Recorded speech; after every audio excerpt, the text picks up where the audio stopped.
اس وقت ہم بات کریں گے کہ انسان کے لیے خدا کی مرضی کیا ہے۔ خدا یسوع مسیح نے جو ہمیں دعا سکھائی ہے اس کا بیان ہم مقدس متی کی انجیل کے 6 باب کے اندر پڑھتے ہیں۔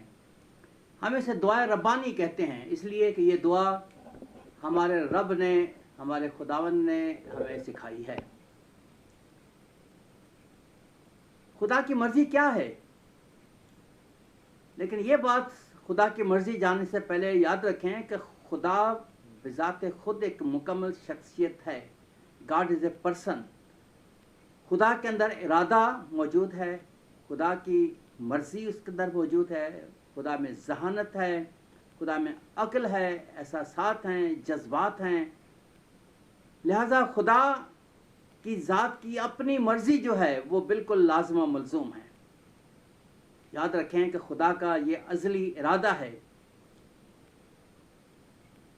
کہ وہ یہ نہیں چاہتا کہ کسی کی ہلاکت تک نوبت پہنچے، بلکہ یہ چاہتا ہے کہ ہر ایک کی توبہ تک نوبت پہنچے، وہ خدا کی بادشاہی میں داخل ہوں، یعنی کہ فردوس میں داخل ہوں۔ اور خدا کا جو ازلی ارادہ ہے وہ ہمارے اندر پورا کرنا چاہتا ہے۔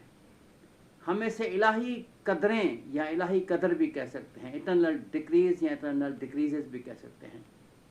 خدا کی مرضی وہ مرضی ہے جس کا مکاشفہ دیا گیا ہے۔ یہ مکاشفہ شریعت میں دیا گیا ہے۔ یہی خدا کا ازلی ارادہ ہے جس کا احساس آسمان و زمین دونوں میں ہمیشہ پایا جاتا ہے۔ ولیم میک ڈونلڈ بیان کرتا ہے کہ خدا کی مرضی ہمیشہ بہتر ہے۔ وہ لکھتا ہے کہ جب ہم کہتے ہیں کہ تیری مرضی پوری ہو تو ہم تسلیم کرتے ہیں کہ خدا جانتا ہے کہ کیا چیز بہتر ہے۔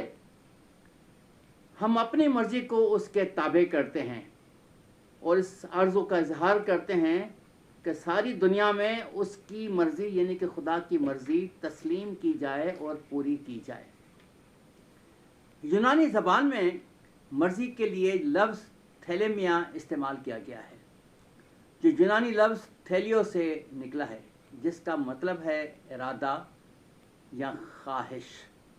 اس کا مطلب ہے چاہنا، پسند کرنا، خواہش کرنا بھی ہے۔ چونکہ یہاں خدا کی مرضی کی بات کی گئی ہے، اس لیے اس سے مراد خدا کی چاہت، خواہش، پسند اور ارادہ ہے۔ یاد رکھیں کہ خدا کی خواہش کے پس منظر میں ایک یہی چیز کار فرما ہے اور وہ ہے محبت۔ یہ ایسی محبت ہے جو رشتوں کی محبت، دوستوں کی محبت اور خاوند اور بیوی کی محبت سے بڑھ کر ہے۔ اس میں ان لوگوں کا مفاد موجود ہے جن سے وہ محبت رکھتا ہے۔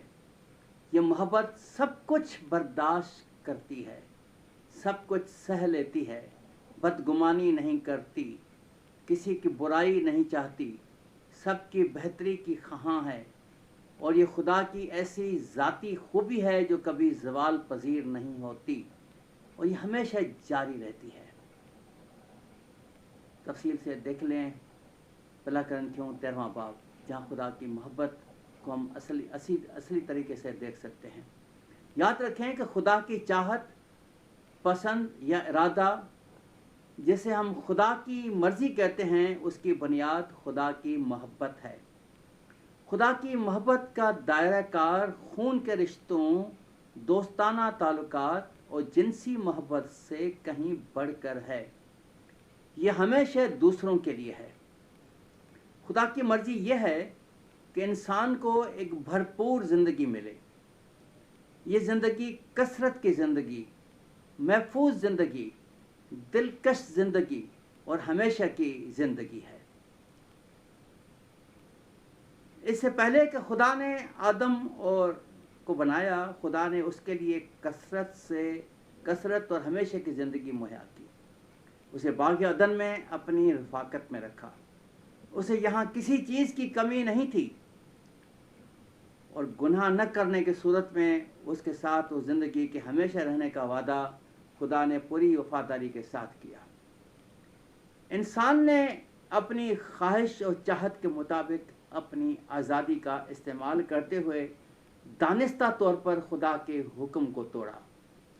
آدم اور حوا نے ممنوع پھل کھایا اور وہ اس زندگی سے خارج کر دیے گئے۔ یاد رکھیں کہ وہ اکیلا ہی اس زندگی سے خارج نہیں ہوا، بلکہ اس کی تمام نسل بھی زندگی سے محروم ہو گئی۔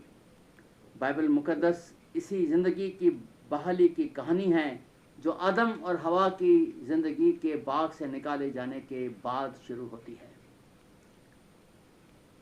اس زندگی کی بحالی پیدائش 3 باب سے شروع ہوتی ہے، نکالے جانے کی کہانی 2 باب میں ہے۔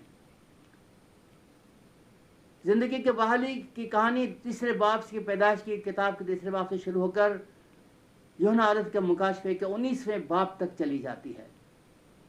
اس سارے زمانے میں خدا نے اپنی مرضی کو انبیاء، مسیح اور اس کے رسولوں کے وسیلے سے اس کو بحال کرنے کی کوشش کی۔ یوحنا عارف کے مکاشفے کے آخری 13 ابواب میں اس غیر فانی، لازوال، محفوظ، کثرت اور حسن سے پر زندگی کی حتمی تصویر موجود ہے۔ خدا کی مرضی یہ ہے کہ نسل آدم جو آج کی دنیا میں قوموں، قبیلوں، اہل زبان، مذاہب اور مختلف طبقات میں بنی ہوئی ہے، انہیں زندگی سے فیض یاب کرنا چاہتا ہے۔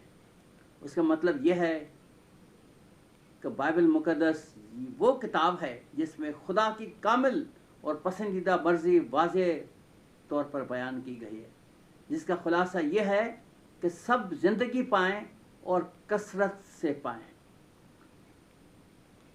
جس سے خدا پوری کائنات سے محبت رکھتا ہے اور یہ چاہتا ہے کہ وہ ہلاک نہ ہوں بلکہ ہمیشہ کی زندگی پائیں، اور یہ زندگی دینے کے لیے اس نے اپنے منہ کے کلام یا کلمہ کو مجسم کیا، اسے جسم دے کر انسانی صورت میں زمین پر بھیجا اور دنیا کے تمام انسانوں کے لیے اس کی جان کی قربانی گزرانی۔